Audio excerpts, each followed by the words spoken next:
you. What's up with it? It's your boy Expat D here, back with another video. Let's check this out. I think if you're interested in living abroad, everyone should hear this, okay? Because this is a very important message. They're making moving abroad look easy. It's all about cheap rent and escaping the American lifestyle. No, it is hard. You are choosing to go from a citizen of Yeah, so this is something that I really think that people need to pay attention to, that is kind of underestimated when you do travel abroad, when you do go to a new country. It's not as easy as a lot of people make it seem.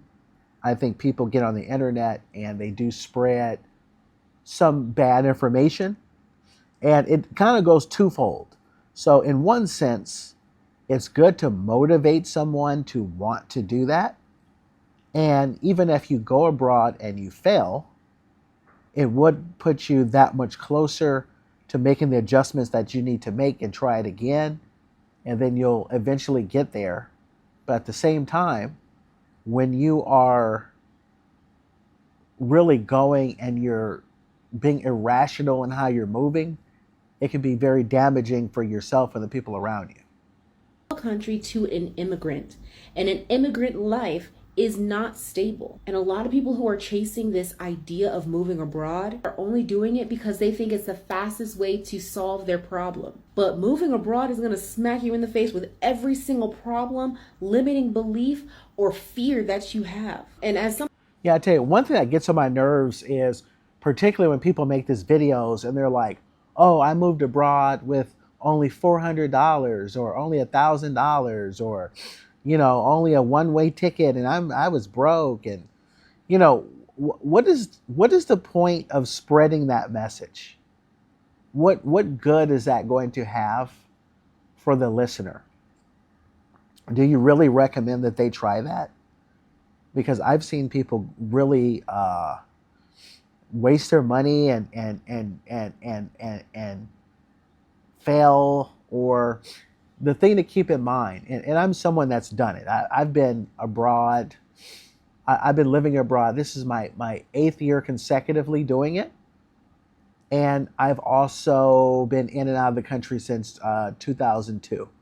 So I've been abroad at different stages. I've been abroad single. I've been abroad married. I've been abroad without children. And so I've seen a lot of different things from a lot of different perspectives.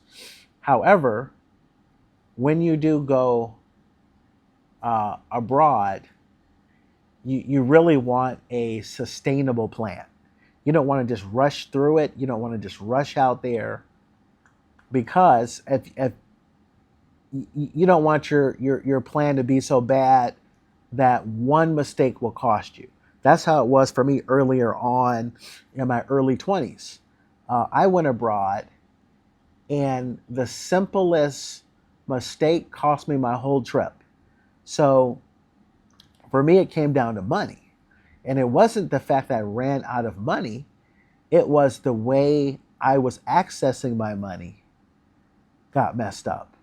And so what I mean by that is, one pro tip. I have multiple bank accounts. And that's just so I can move money around. Because this is what could happen. You could be abroad, and what if the ATM machine eats up your money? What are you going to do? Or somebody eats up your card, your American card, or wherever your home country is. Well, what they could do is they could say, okay, we'll give you a digital bank account. Well, that's great for making online purchases. But what are you going to do at the actual ATM machine? You can't put that inside of an ATM. You may be able to do that in the States, scan something, or there's different workarounds, but not abroad. Abroad, you need to put that ATM card in the machine and money comes out. So basically, at that time, my account got hacked into, and no money was stolen, but when that happens, they'll freeze your card and they'll issue a new one. So it's like, okay, so I got a new card issued, But now I didn't have access to my ATM card because that's not something that you can just stick in the mail internationally. So basically, I had no access to my own money. So the thing was, am I going to bother like my parents every single time I wanted some money? And that could be, you know, twice a week, 3 times a week. Do I need to have them rush to Western Union so that they can transfer? You know, and this is earlier in the 2000s. So you can look at it now, and they can have like mobile money or different workarounds um, that you can send money in a couple different ways. But for me, that one mistake, that messed my whole trip up to where I had to go back and everything got reset because one thing you got to keep in mind when you go abroad, are you going to be that person that is going to bother people around you? And they're going to start, by the way, they're going to start looking at you sideways. Are you going to be that person that's going to be like, hey, man, can you help me out, man? Can you go to the ATM and wire me, pull out some money and wire it to me? Hey, can you do this for me? Can you just buy this for me from the store and send it to me? And no, you got to go to FedEx, and no, you got to go to a UPS or these different companies.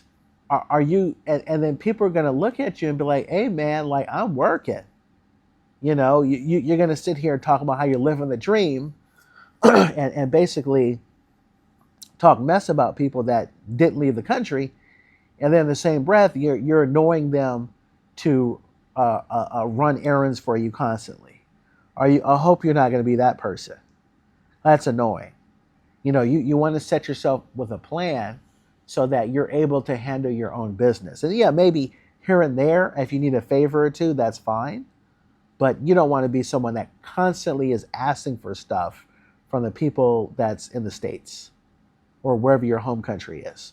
Because pretty soon they'll get sick of it. Who has lived abroad for 7 years and seen so many people come and go, my advice to you is don't throw all your eggs in a basket and move here in one bit. Don't take your kids out of school and move them across the world and hope for the best.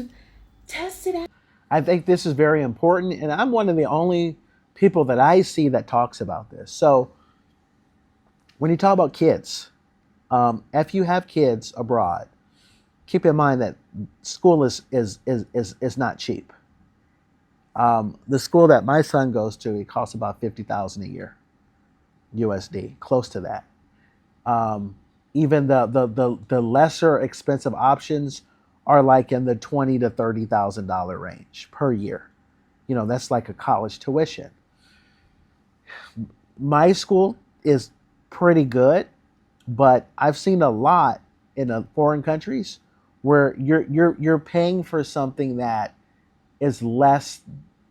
The product is inferior to a Title I school. Okay, those that understand the States, you should understand that language, Title I. So you're not getting the best in comparison. Some schools are good, some schools are less. Some schools, everybody may not be licensed to teach. Some people, it may be a stretch of who they're putting in these positions. This is just the reality. Mine's not like that. But this is, I am also an educator, and this is not my first rendezvous. So these are all very important things to keep in mind when going abroad. It is not cheap to educate your child abroad. So you have to figure out a plan. Mine is I am an educator. And so typically, under the right contract, my child can go to school for free at the school I go to. So it's not just about the money that I make being a teacher abroad. It's the fact that I'm also saving $20,000 to $30,000 to $40,000 to $50,000 a year, and that's per child. So that's what makes sense. I just happen to be an educator, but I notice that plan is stable. I did not come abroad originally like that, though. I originally came just kind of backpacking it and figuring it out. And then what worked for me and what made sense for me was to take education, teaching seriously. That wasn't my initial major in college, but I did have family that did that. It's something that, I was kind of interested in the profession. And the fact that you can also do that abroad, that was just icing on the cake. So it made sense for me, but that wasn't my initial plan. And what happened, consequently, is that this turned into a situation where, it wasn't my first go around, but it eventually turned into a very stable plan. And a stable plan to me, in my eyes, and my definition is, you're not just abroad, you are living comfortably, which means your housing is comfortable, your transportation is comfortable, you got some extra money to take some trips. You don't feel like you are,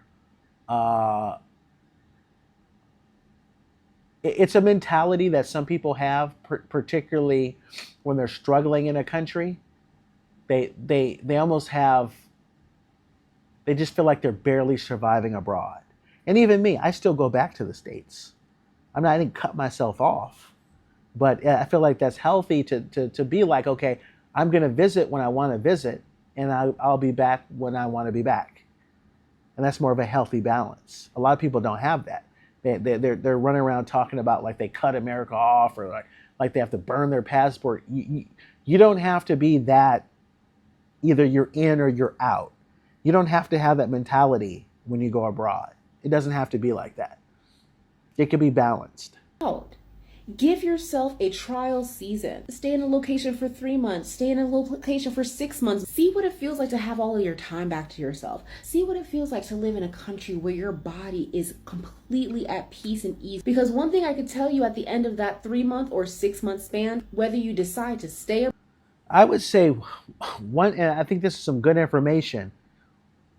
One trap, and this, I feel like some people, particularly ones I hear on the internet, and some people that are relatively newer to traveling, I think they feel like you can skip steps. And I feel like a lot of people go broke when they go abroad when they try and skip steps. And they feel like, well, I could just go abroad and open up some business. And they may have a bunch of money from whatever, retirement or 401k or, like a lawsuit or something or whatever. And they think that they could just skip steps and quickly start a business and boom, boom, boom, boom, boom, and everything just falls in place. And they're trying to skip too many steps. And a lot of times when that happens, they really didn't do the due diligence. They end up overspending for a bunch of stuff, probably run out of money, and then have to go back. And it's the same thing with, it's good to go, but the whole like, I sold everything and I went away and all that stuff, maybe not. I learned that the hard way. I remember one of the worst decisions I've made when I tried to travel abroad. And this is so funny. I had a car, and it wasn't the newest car, but it was a Honda. And it was, those things last forever, right? But anyway, I had a problem with the car, and I just sold it to get rid of it. And then, funny thing, it ended up being a little bit less than a year, and like a war broke out in the country that I was in, and I was right back in the States. And guess what? I had no transportation. And even though that car wasn't drivable, oh, did I wish I had that car. And I'm like, at least I would have known exactly what to fix, and I would have spent under $1,000, and I would have had that thing back on the road. Probably $500-$600. Instead, I had to spend, whatever I spent, quadruple that amount to get some car that I didn't even know what the real problem was. It would have been better off me having that car that I originally had. So that's the thing.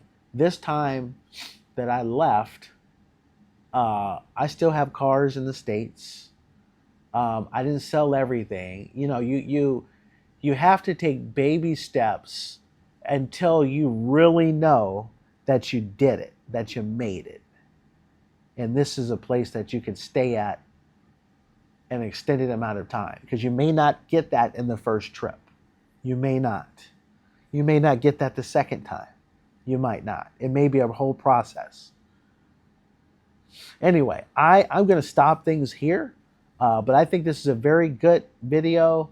It's simple, it's to the point, and people really need to hear this. You know, when you go abroad, it's not a race. Set things up so you can do things sustainably, and it's not about where you live, it's about how you live. So set it up right. Set it up right. Anyway, I'm Expat D. Thanks a lot for spending time with me. I'm going to end things here. Peace, and I'm out.